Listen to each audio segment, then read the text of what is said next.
Billions of people use plastic daily, which includes how their food products are packaged.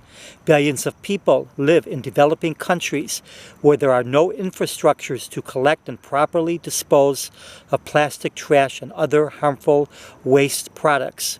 As a result, billions of people dump their plastic trash and other harmful trash into rivers, coastlines, and elsewhere, or they openly burn their plastic trash, exposing themselves and the environment to cancer-causing lung and other organ-damaging toxins. Plastic pollution will only worsen unless proper waste management becomes universal. Universal proper waste management must be the priority. Everything else is secondary.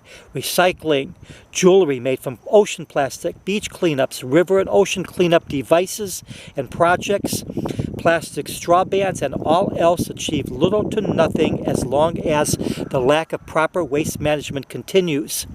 All of the worldwide beach cleanups, rivers and oceans cleanup devices and projects, and all other plastic trash removal projects combined collects a smaller amount of plastic trash annually than the amount of plastic trash newly entering into rivers and oceans daily.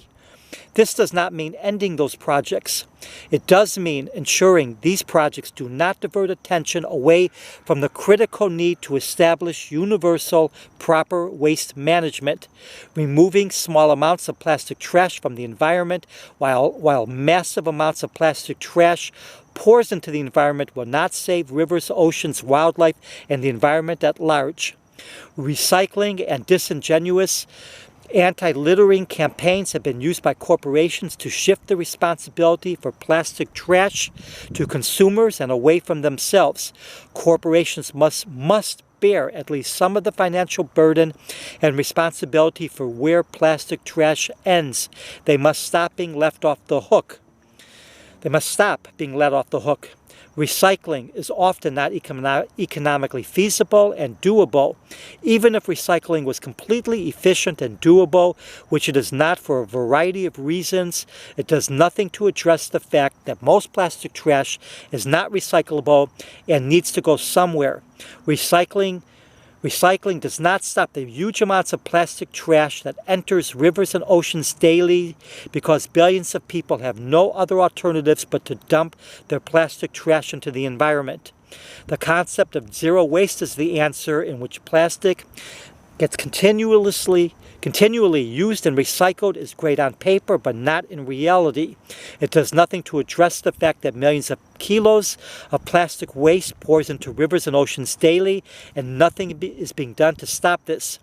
Maybe one day most plastic can will be recycled, but waiting for this to happen while the world continues to drown in plastic is lunacy. The reality in front of us is that most plastic waste is not recyclable.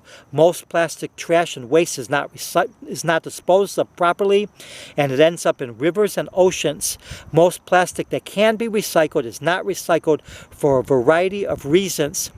We cannot properly recycle the plastic that can be recycled, and we are very far away from the day in which most plastic is actually recyclable.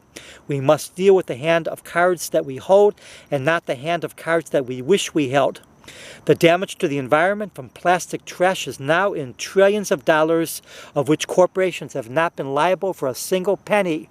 Many corporations have made fortunes from plastic without bearing any responsibility for what becomes of that plastic once it is trash.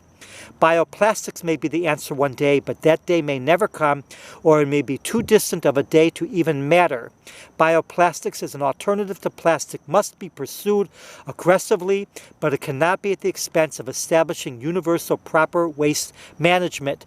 Waiting for bioplastics to save the day while rivers, oceans, and more continue to be polluted by plastic trash is sheer insanity.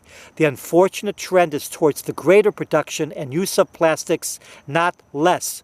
The use of plastic-based materials in clothing and elsewhere, such as polyesters, acrylics, nylon, and so forth, and the trillions of microfibers they release through washing and routine wear is only increasing as the human population increases and depends more on these synthetic, non-biodegradable materials. Proper waste management is non-existent in most of the world. Where it does exist has yet to meet the challenges of preventing plastic microfibers from clothing and elsewhere from entering into the environment, reducing dependency on synthetic oil-based clothing and textiles, and keeping plastic microfibers out of the environment from clothes and from other sources are important goals. Universal waste management must be established along with better waste management systems that captures microparticles of plastic. Plastic trash already in the environment, damaging coastlines, mangroves, forests, and more, must be removed. Every day that plastic trash is not removed is another day in which these habitats are further degraded. Employing people in need of work to remove plastic trash already in the environment is a straightforward way to combat poverty, provide employment, and help the environment at the same time. This has yet to happen on any meaningful scale, but even this will achieve little if there is not proper waste management keeping new plastic waste out of the environment. Proper waste management worldwide may seem expensive, but it is not nearly as expensive as allowing plastic trash to keep contaminating the environment. If humanity is content with not employing people that need work and with letting plastic trash destroy human health, mangroves, coastlines, coral reefs, forests, seagrasses, marine life, birds and other wildlife and more, then leave things as they are.